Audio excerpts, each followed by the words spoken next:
2000 ans de carnage et d'horreur hantent le vieux Londres.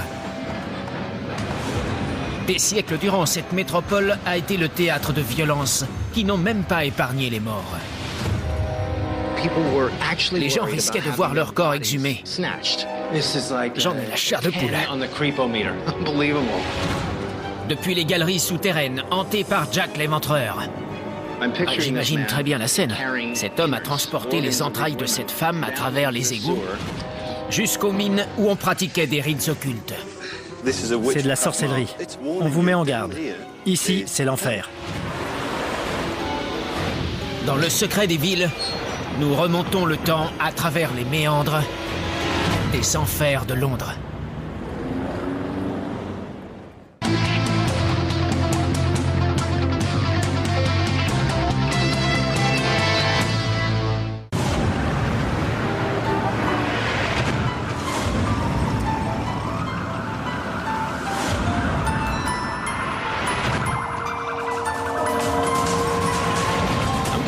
Je m'appelle Don Wildman et je suis à Londres, capitale de l'Angleterre, et l'une des plus belles et les plus puissantes villes du monde. Mais la face cachée de ces monuments est moins édifiante. Dans cette ville, le sale boulot est toujours fait à la faveur de la nuit, à l'abri des regards, dans la froideur et l'humidité des égouts, dans les caves pestilentielles de bâtiments laissés à l'abandon, là où le crime et la perversion vous menacent de toutes parts. C'est la ville de tous les vices, de toutes les misères, de toutes les souffrances. Et pour le voir, il faut s'aventurer dans ses entrailles. C'est dans le sud-est de l'Angleterre que se trouve la grande ville de Londres, tristement célèbre pour les horreurs qu'elle a connues. Au XVIIe siècle, lorsque 80% de la ville est dévorée par les flammes dans un terrible incendie, on parle d'une punition divine. Et pour cause, nous sommes en 1666, preuve que l'avènement de l'Antéchrist est arrivé. Mais alors que le peuple se prépare à l'apocalypse, une société secrète issue de la classe dirigeante se permet tous les luxes, sans craindre des conséquences. On les soupçonne même d'organiser des orgies qui seraient des rituels sataniques.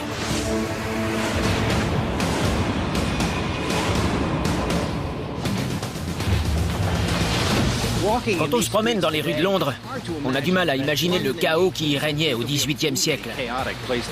Mais le vice et la dépravation ne sont pas l'apanage des quartiers pauvres. De grands notables se sont mis à fréquenter des sociétés secrètes, composées d'aristocrates blasés en quête de sensations fortes qui organisaient des sauteries.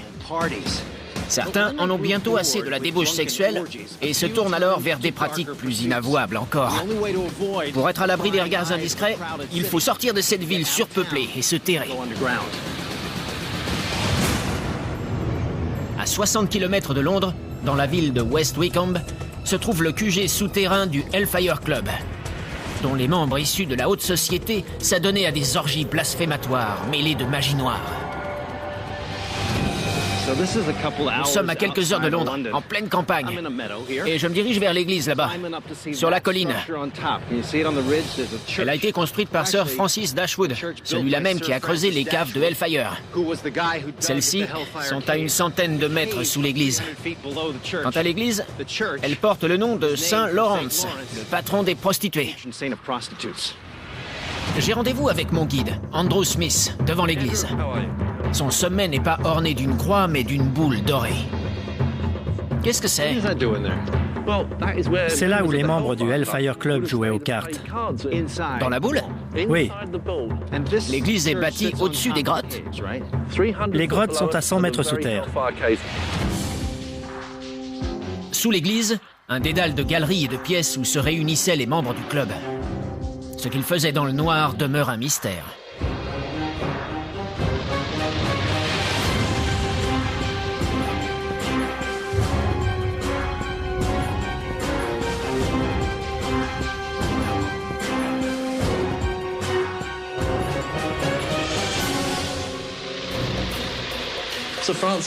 Sir Francis Dashwood et les membres du club devaient traverser ces galeries pour participer aux cérémonies. Tout ça est artificiel. Oui, ça a été creusé à la pioche. Ces tunnels sont à l'origine destinés aux mines de craie commandées en 1749 par Dashwood, pour fournir du travail aux agriculteurs de la région qui viennent d'essuyer de mauvaises récoltes. Mais au bout de quelques années, ces mines sont transformées en repères secrets. Des grottes qui mènent tout droit en enfer. C'est un vrai labyrinthe. On se perd facilement ici. Certaines pièces sont circulaires, d'autres forment un dédale.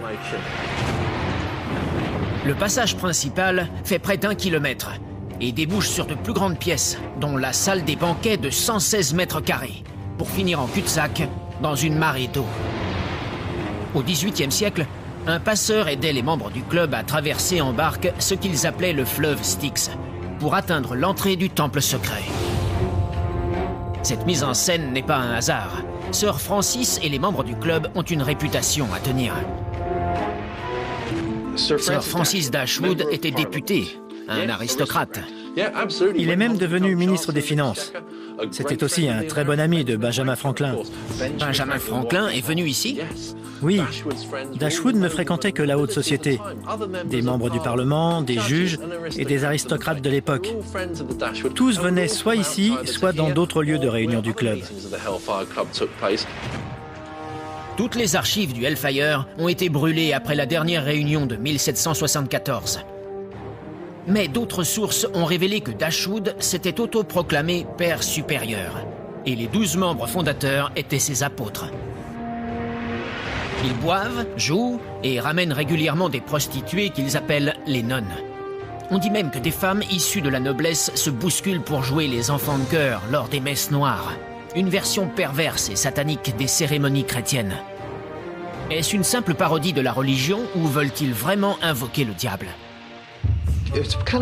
J'ai du mal à croire que ces hommes les plus puissants d'Angleterre se tairaient dans ces galeries pour faire la fête et pratiquer des rituels macabres. C'était une sorte d'exutoire pour hommes fortunés, où tous les fantasmes étaient permis. Quel que soit leur but réel, si Dashwood et ses disciples sont surpris en pleine messe noire, ils risquent la disgrâce, au mieux. La profanation est alors un crime puni par la loi. En 1766, en France, un homme est torturé, puis exécuté pour ne pas avoir retiré son chapeau lors du passage d'une procession. Dashwood tente le diable en créant un club privé reproduisant la bouche de l'enfer. Ce n'est pas naturel. Tout est artificiel.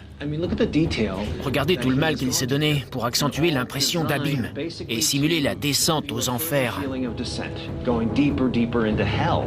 Il ne faut pas oublier que nous sommes à 100 mètres sous l'église. Quelle provocation de construire une église consacrée à Dieu, alors que 100 mètres en dessous, il voue un culte au démon. On pratique le culte du démon dans le temple, là où les nouveaux membres sont soumis au rite de passage. Nous entrons dans le temple, au cœur des galeries souterraines. Tous les passages débouchent sur cette pièce. On ignore toujours ce qui s'est passé ici. Les registres ont disparu, alors on ne le saura jamais. Mais on raconte qu'il dessinait des pentacles sur le sol et qu'il psalmodiait des incantations pour évoquer le diable. Ce devait être impressionnant pour les nouvelles recrues. Vous faites traverser des tunnels 100 mètres sous terre pour atterrir dans ce monde parallèle. Et on vous dit que ça doit rester secret. On éclairait à la bougie. Ils portaient des masques? Oui. C'est fou. Soit ils étaient vraiment démoniaques, soit c'était de gros fêtards. Mais comment des personnes aussi influentes pouvaient-elles prendre autant de risques et mettre leur réputation en péril en s'exposant ainsi aux rumeurs?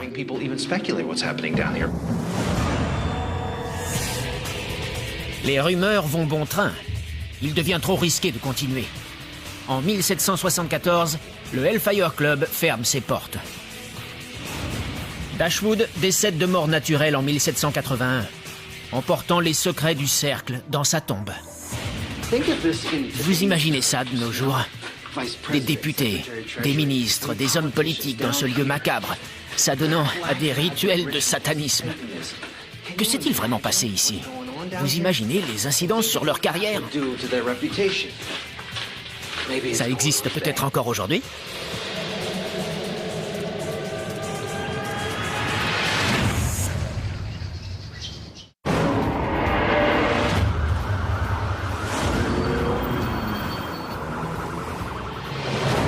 Au XVIe et XVIIe siècle, les Londoniens vivent dans l'angoisse de la guerre, de la peste. Et ils éprouvent une véritable terreur pour les sorcières. À l'époque, on croit que les sorcières sont des mangeuses d'enfants au service de Satan et au pouvoir surnaturel. Elles volent, commandent aux animaux et jettent des sorts sur leurs ennemis. En réalité, les sorcières d'Angleterre sont tout simplement des personnes qui pratiquent des rituels populaires à base de gris-gris et de plantes médicinales. Certaines sont prêtes à risquer la pendaison pour perpétuer leur tradition ancestrale. Et on en trouve encore la trace ensevelie sous la campagne anglaise.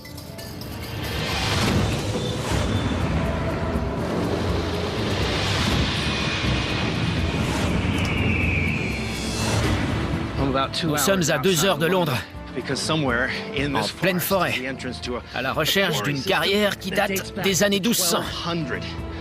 Il y aurait des preuves qu'on y pratiquait la sorcellerie il y a quelques centaines d'années.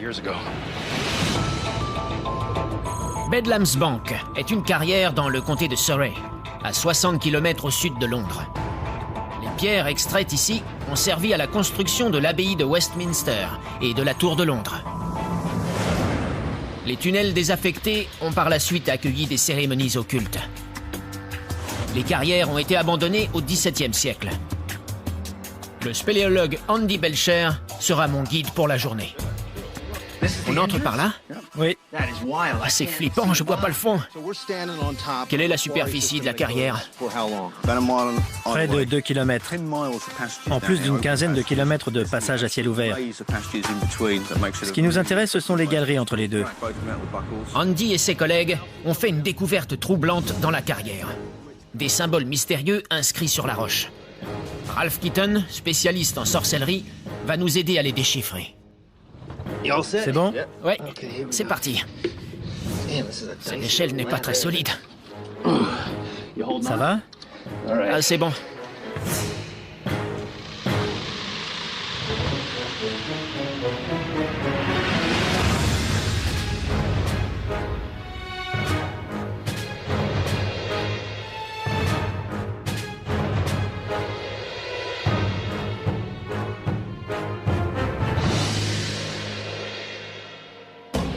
Ça doit être l'entrée. Ah, c'est fou. Nous sommes à l'entrée de Bedlam's Bank. C'est très étroit. Que la force soit avec nous. C'est un vrai labyrinthe. Andy nous a indiqué le chemin et mis en garde contre les dangers éventuels. Si vous voyez quelque chose qui ressemble à ça, n'y touchez surtout pas. Ce n'est pas très stable. Soyez vigilants. C'est en train de s'affaisser. Doucement, mais sûrement. La carrière est conçue au XIVe siècle en galerie parallèle. Les murs qui les séparent sont peu à peu grignotés et remplacés par des piliers. Au fil du temps, des blocs s'effondrent et sont emportés par le courant, altérant ainsi la structure de la carrière. Plus on s'éloigne de l'entrée, plus les tunnels sont récents. À ce moment précis, on avance péniblement vers le XVIe siècle. Vous avez vu comme le plafond est bas? Il ne faut pas le toucher parce qu'il risque de s'affaisser. On est obligé de ramper.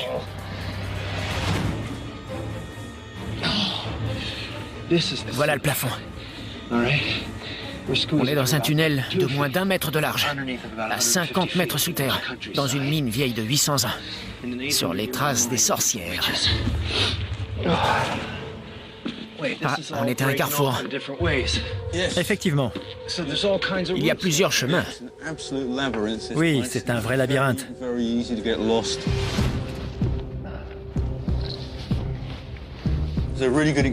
Ici, on voit bien qu'on a taillé dans le roc. C'est ici qu'on extrayait les roches? Oui, à l'aide d'un pic. Les mineurs doivent affronter les éboulements, le manque d'oxygène et leurs propres superstitions. Ils croient que les galeries mènent aux portes de l'enfer. Les hommes qui descendent ici ont besoin de protection. Et on dit qu'ils se seraient tournés vers un mineur au super pouvoir pour les protéger du mal. Je crois qu'on a des preuves que ces hommes travaillaient ici, dans le noir. Exact. À la lueur des bougies. L'obscurité joue sur l'imagination. Le noir vous rapproche de tout. Il ramenait des choses pour éloigner les mauvais esprits. Vous avez des preuves? Oui, un peu plus loin. Ils ont vraiment laissé des traces? Il y en a plein les murs. Des inscriptions à la craie recouvrent les murs. Certaines sont des chiffres de géomètre, correspondant à chacune des 26 galeries de la section. Les autres sont indéchiffrables. Ralph, à quoi correspondent ces signes? Ça ressemble à la lettre R, mais ce n'est pas ça. C'est un losange avec un trait. Cela indique soit une entrée, soit une sortie. D'accord. On est au cœur de la terre-mère, et on lui demande de veiller sur nous, de nous protéger. Partout en Angleterre, on a retrouvé ce type de symbole dans des vieilles maisons en bois ou sur des murs de pierre. Ce sont des signes apotropaïques qui protègent des mauvais esprits. Pour Ralph, ce signe n'a pas été griffonné en cachette par des sorcières, mais bien par un mineur spécialiste des sciences occultes. Peut-être le même qui a laissé une trace d'arpentage quelques mètres plus haut. Si c'est l'œuvre du géomètre, il devait s'y connaître en sorcellerie. Quand vous parlez de sorcellerie, il ne s'agit pas de sorcières avec leur chaudron. Non, on est loin de ça. C'est de la sorcellerie dans un but de protection. L'auteur de ces signes joue avec le feu, au sens propre du terme. Ces rites populaires qui remontent à l'époque des druides sont alors perçus comme un blasphème et un affront au roi. Les croyances ancestrales sont interdites et la moindre accusation de sorcellerie peut entraîner la mort. Et du jour au lendemain, si deux femmes se traitaient de sorcières, elles étaient accusées de sorcellerie et persécutées. La torture est officiellement interdite dans l'Angleterre du XVIIe siècle. Mais pour arracher les aveux d'une sorcière présumée, on emploie la privation de sommeil, l'isolement et la diète.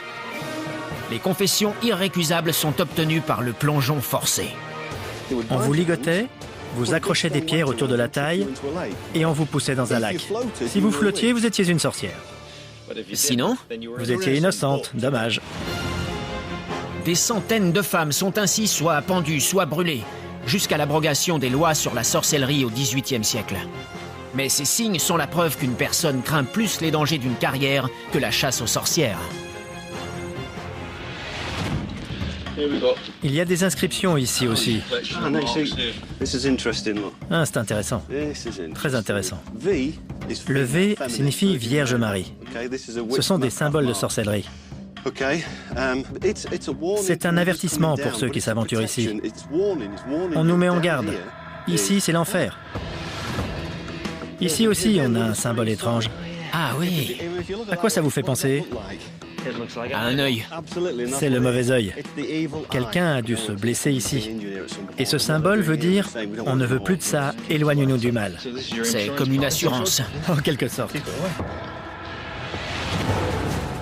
C'est parti.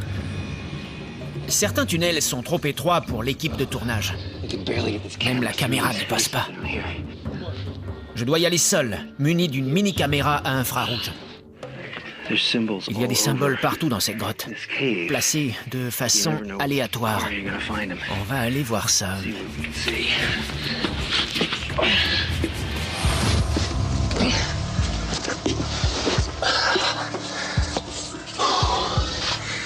On est vraiment à l'étroit. Ah, je ne vois rien. Aucun signe, rien du tout. Tout ce que je sais, c'est que je suis dans une boîte à chaussures.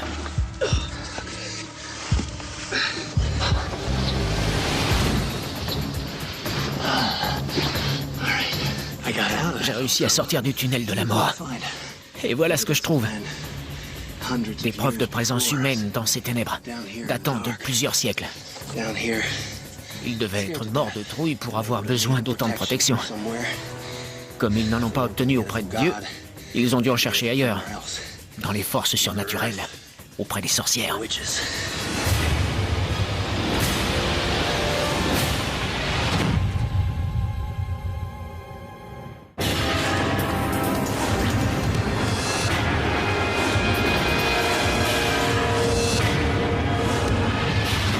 Le Londres de l'ère victorienne était surpeuplé. Et cela ne concerne pas que les vivants. Les cimetières étaient pleins à craquer, et les corps déjà en décomposition étaient enterrés pratiquement en surface, sous une quinzaine de centimètres de terre. Les cimetières londoniens deviennent alors des foyers de maladies et le paradis des profanateurs de tombes. Ces criminels sans scrupules ont fait fortune en vendant les cadavres à des médecins et étudiants en médecine. Seulement, ces corps étaient parfois un peu trop frais. Comme la nouvelle du marché noir de cadavres se répandit en ville, des Londoniens ont dû bâtir de véritables forteresses souterraines pour protéger leurs morts. Le cimetière de West Norwood, dans la banlieue de Londres, ouvre ses portes en 1837 et ne désemplit pas. Et pour cause, la durée de vie moyenne d'un Londonien était de 34 ans. À une époque où l'arrivisme est de mise, tout le monde veut le meilleur pour son repos éternel. Voici le cimetière de West Norwood, le quartier huppé des morts. J'ai rendez-vous avec un certain Robert Stevenson, qui doit m'expliquer comment les plus riches faisaient pour s'assurer une place ici. Bonjour, Don.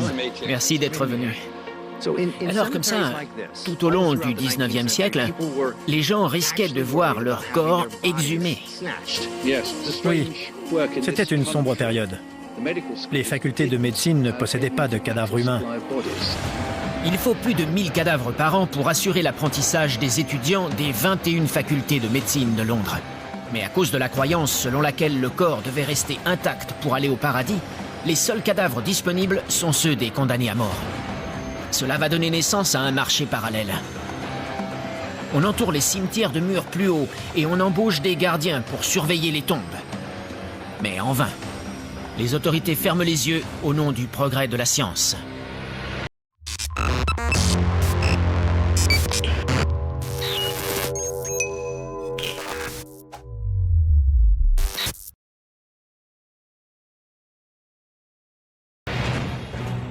Engraissant la patte du personnel de l'église, des corps sont exhumés le lendemain de leur enterrement. Mais pour ceux qui sont prêts à y mettre le prix, West Norwood propose une dernière demeure en lieu sûr. Des catacombes situées sous l'église. L'accès est interdit. Interdit au public. La chapelle a été détruite en partie pendant la Seconde Guerre mondiale et l'accès aux catacombes condamné. Mais on a réussi à obtenir une autorisation. Vous avez vu ça? On se croirait dans un film d'horreur. Bon, allons-y. Suivez-moi. Oh, très bien. Au royaume des morts.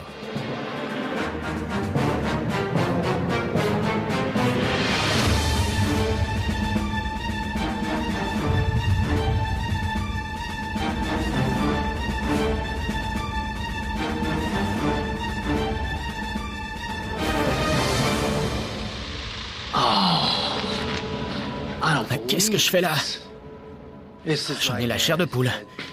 Impressionnant. Il y a des cercueils partout. On est entouré de morts. Ces catacombes ont atteint une capacité maximale de 972 cercueils. Ce sont des compartiments. La tête de ce côté et les pieds au fond. En plus des tombes en nid d'abeilles, il y a 14 caveaux privés, où les cercueils sont empilés sur des étagères.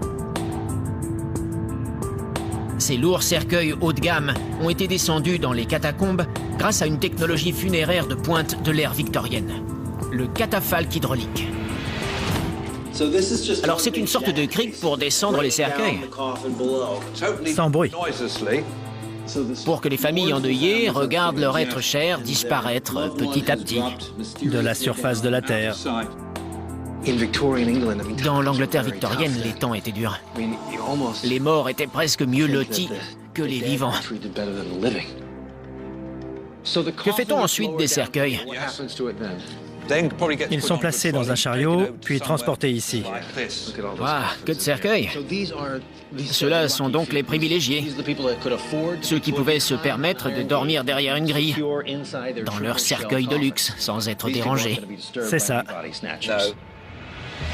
C'est le seul moyen d'assurer la sécurité des morts, car le commerce de cadavres rapporte 20 fois plus que le salaire moyen d'un Anglais.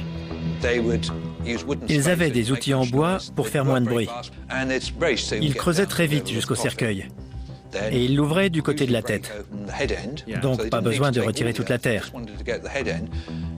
Ensuite, ils enroulaient une corde autour du cou pour tirer le corps. Waouh! Ils étaient très bien organisés. Oui. Puis ils se sont dit qu'ils pouvaient faire encore plus simple. Pourquoi s'embêter dans un cimetière si on peut tout simplement tuer quelqu'un? N'importe qui? Ils les étouffaient pour ne pas laisser de preuves. Un gang sévissant dans l'est de Londres est resté tristement célèbre pour les doses mortelles d'opium qu'il administrait à ses victimes. L'une d'elles, un jeune homme connu dans le quartier, a été reconnu alors qu'il transportait son cadavre. 2 des bandits ont été jugés et exécutés pour sans doute finir sur une table de dissection. Cette affaire a provoqué un tollé général et marqué la fin du trafic de cadavres. Une loi est votée pour permettre au corps médical d'obtenir des cadavres par voie légale. On a recensé 3700 personnes décédées en hospice à Londres. Comme personne ne réclamait ces corps, on a décidé de les utiliser dans la recherche médicale. Grâce à la loi sur l'anatomie de 1832, les morts ont pu enfin reposer en paix. C'est ça.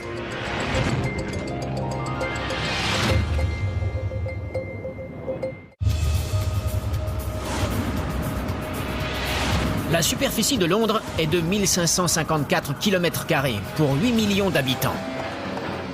Mais qui étaient les premiers Londoniens? Des gens vivant en harmonie avec la nature ou des sauvages assoiffés de sang? Les réponses sont enfouies sous terre, aux confins de la ville.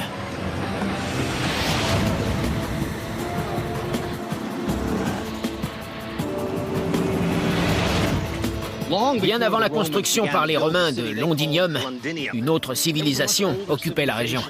Des tribus celtes sous la domination de prêtres puissants qu'on appelait druides. Quand les Romains ont envahi l'Angleterre, les Celtes ont opposé une forte résistance, mais ne faisaient pas le poids face aux troupes de Jules César. Les druides sont décimés, non sans laisser de traces. Des preuves de rituels sombres et sanglants sont retrouvées dans de vieilles grottes qui ont autrefois servi de temples souterrains. Jules César raconte que les Celtes et leurs druides pratiquaient le sacrifice humain, brûlant les victimes vives dans des cages en osier en forme de géant. Vérité ou pur délire? Pour certains, la réponse se trouve à Chislehurst, dans la banlieue de Londres, dans les grottes de Chislehurst, une ancienne mine de craie. Bonjour. Bonjour. J'ai rencontré le propriétaire des lieux, Jim Gardner, à l'extérieur du réseau souterrain qu'il explore depuis des lustres. Ces grottes vous appartiennent? Oui, monsieur. D'accord. À une vingtaine de mètres en dessous du jardin public se cache peut-être un des repères des druides.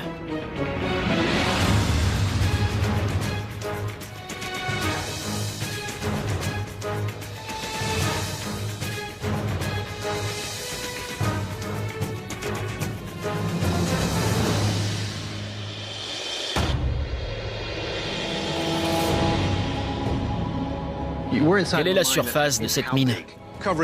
Sa superficie est de 8 hectares. Si vous mettez tous les tunnels bout à bout, ils font une trentaine de kilomètres. C'est grand pour une mine creusée à la main. Les grottes ont été creusées dans la colline, en 3 parties.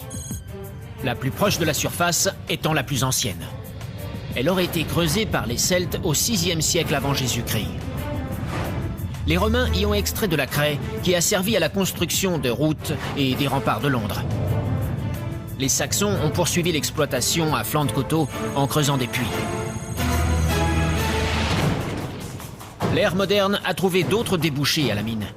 Au XIXe siècle, des contrebandiers y stockaient leurs marchandises.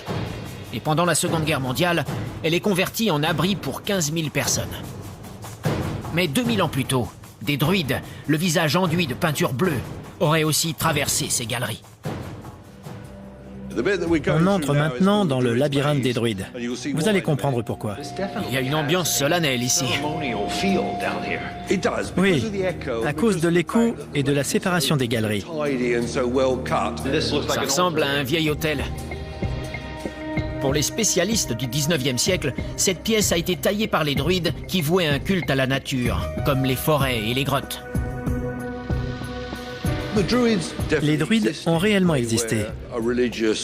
C'est un ordre religieux qui remonte à la préhistoire. Les druides seraient des prêtres érudits qui ont régné ici pendant des siècles avant l'invasion romaine, au 1er siècle avant Jésus-Christ.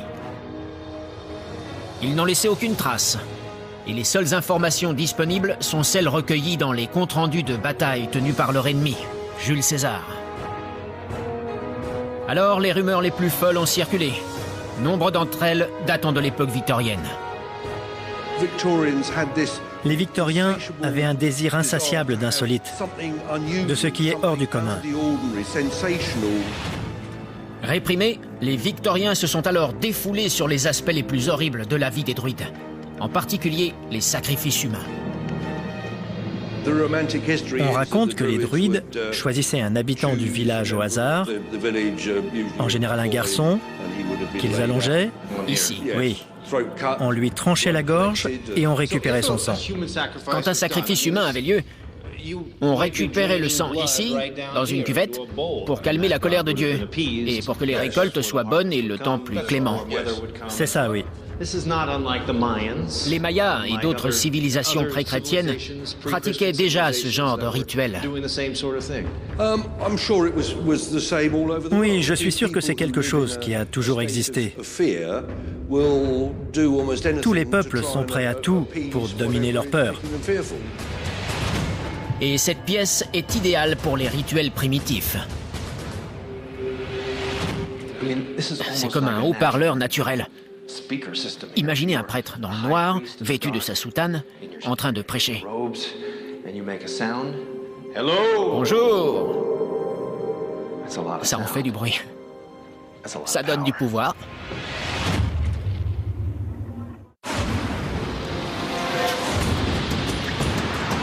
Le nord de la Tamise abrite de nombreux monuments londoniens.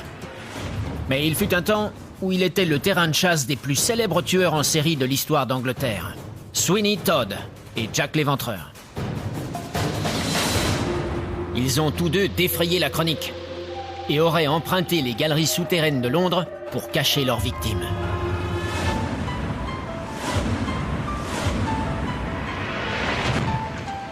Je suis sur Fleet Street.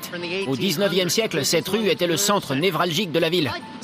Comme la presse People d'aujourd'hui, les imprimeurs de l'époque sortaient des tabloïds, des journaux à scandale et des romans policiers, inspirés de faits réels qu'on appelait romans à sensation. Le plus connu raconte l'histoire de Sweeney Todd, le diabolique barbier qui transforme ses victimes en tourte à la viande. Alors, fiction ou réalité ? La réponse se cache dans les sombres tunnels qui traversent la ville. J'ai rendez-vous avec l'écrivain Lee Jackson sur les marches de l'église Saint-Dunstan, un monument du XIIe siècle, là où le salon de coiffure de Sweeney Todd s'est transformé en boucherie. Si le salon de Sweeney était bien attenant à l'église, les boutiques voisines devraient elles aussi avoir accès à sa crypte, où il commettait ces crimes infâmes. Alors c'est là qu'il tuait. Oui. Puis il allait à l'église, mais pas pour prier. C'est ça, on y va? La crypte est par là. C'est parti. Voilà les marches. J'ai pas besoin de me baisser, mais attention à la tête.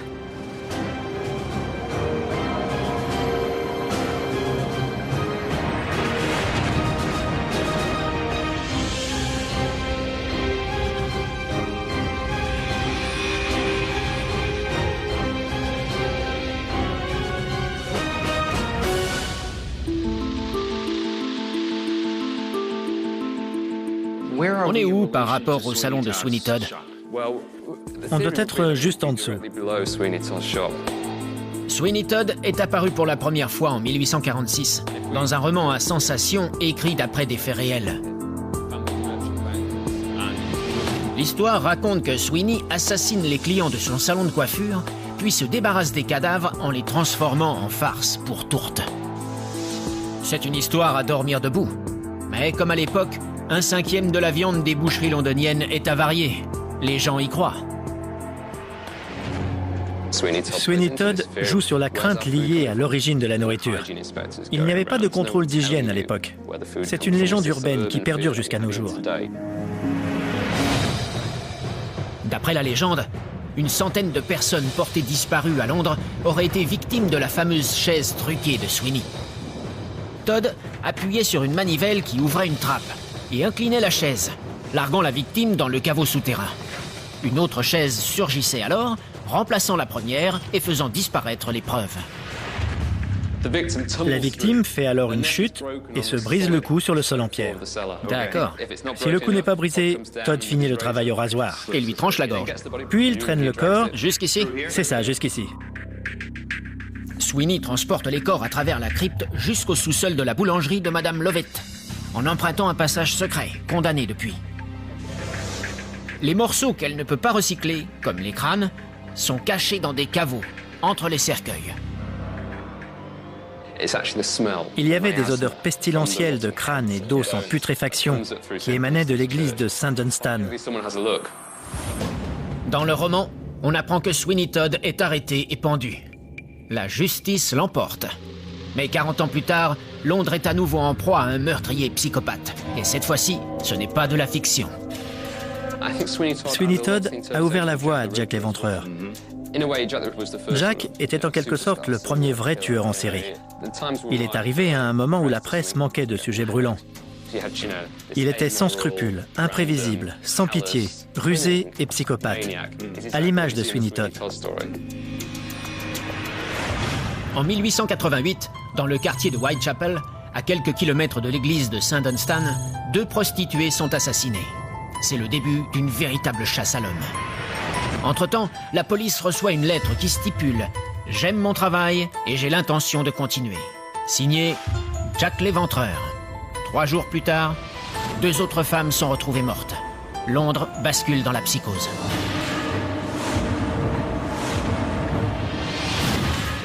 Nous sommes au cœur de Whitechapel. Difficile d'imaginer que dans les années 1880, c'était le quartier pauvre de la ville. C'est ici, dans ces rues, que Jack l'Éventreur a commis les crimes les plus abominables qu'ait connue la ville. Je me demande comment il a pu tuer ces 5 femmes dans la rue sans jamais être inquiété.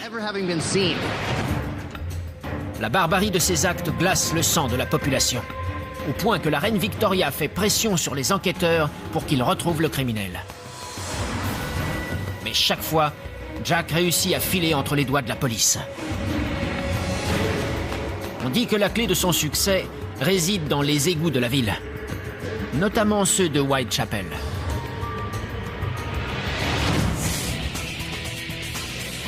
Pour explorer le vaste réseau de canalisation sous les scènes de crimes perpétrés par Jack l'Éventreur, j'ai demandé l'aide de Robert Smith, du traitement des eaux usées, qui nous protégera contre les émanations toxiques des égouts. C'est bon. Voilà la seule issue possible, quand on veut à tout prix fuir la ville. Pour être hors de vue, il faut aller dans les égouts. Et c'est par là que ça se passe.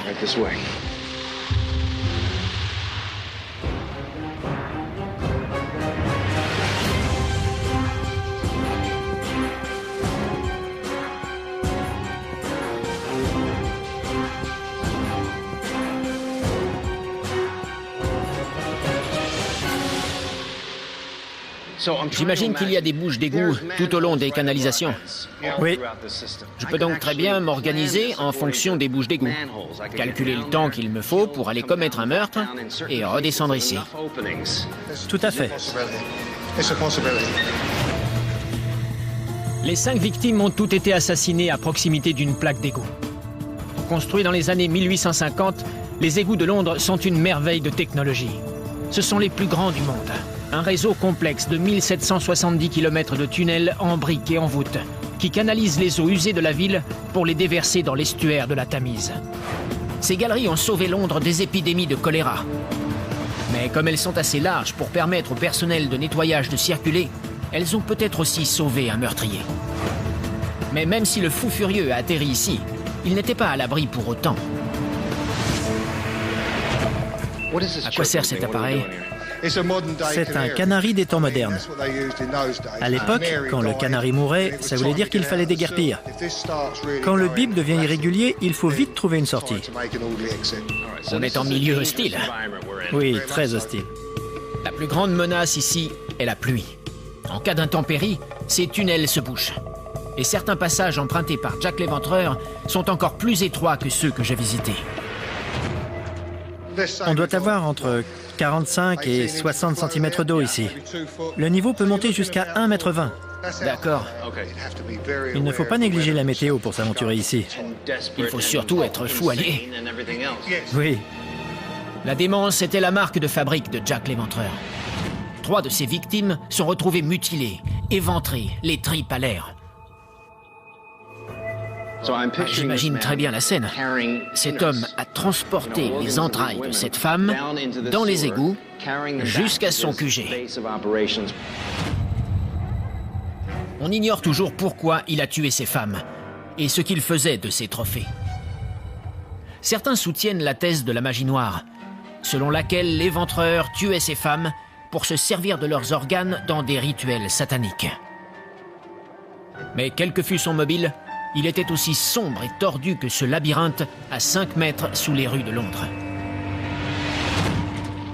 De toute façon, cette théorie ne tient pas la route.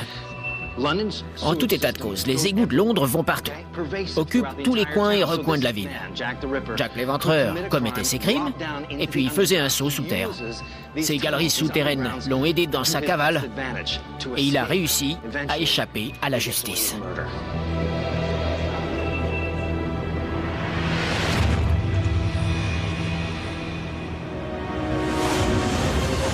Les enfers de Londres laissent libre cours aux élucubrations les plus folles.